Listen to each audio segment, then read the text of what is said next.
Music by Chanchal Recording Studio.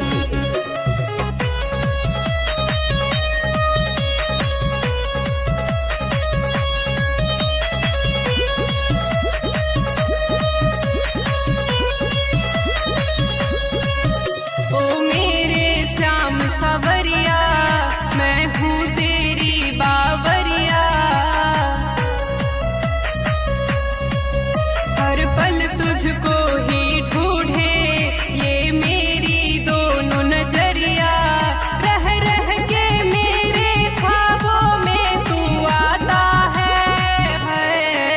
मेरे श्याम सिवा ना कुछ भी मुझको भाता है। रह रह के मेरे ख्वाबों में तू आता है। मेरे श्याम सिवा ना कुछ भी मुझको भाता है। ओ मेरे श्याम सावरिया,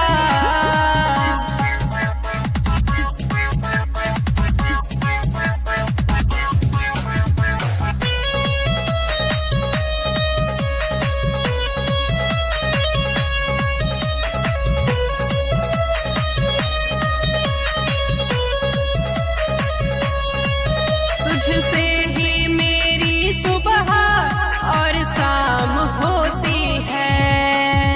जुबा पे राधे राधे बस नाम होती है, बस नाम होती है।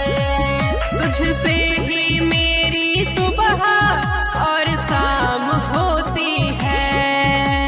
जुबा पे राधे राधे बस नाम होती है, नाम होती है। मेरे मन मंदिर में श्याम तेरा ही वास होता है। दुनिया है झूठी तेरा ही विश्वास रहता है। बस कान्हा की मुरली का सरगम सुनाता है।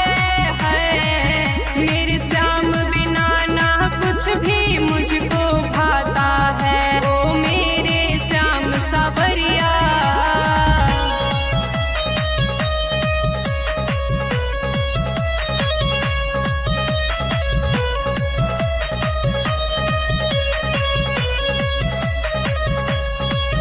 जब जब मैं आंखें खोलूं बस तुम आना। अपने प्रेम की धागा में मुझे बांध लो कान्हा, बांध लो कान्हा। जब जब मैं आंखें खोलूं बस तुम आना। अपने प्रेम की धागा में मुझे बांध लो कान्हा, बांध लो कान्हा। इतनी है विनती मेरी बस नजर बनाए रखना। चंचल स्वीटी का मुरली धारी सुर सजाए रखना। जन्मों जन्मों का तेरा मेरा नाता है। मेरे श्याम बिना ना कुछ भी मुझको भाता है। ओ मेरे श्याम सावरिया, मैं हूँ तेरी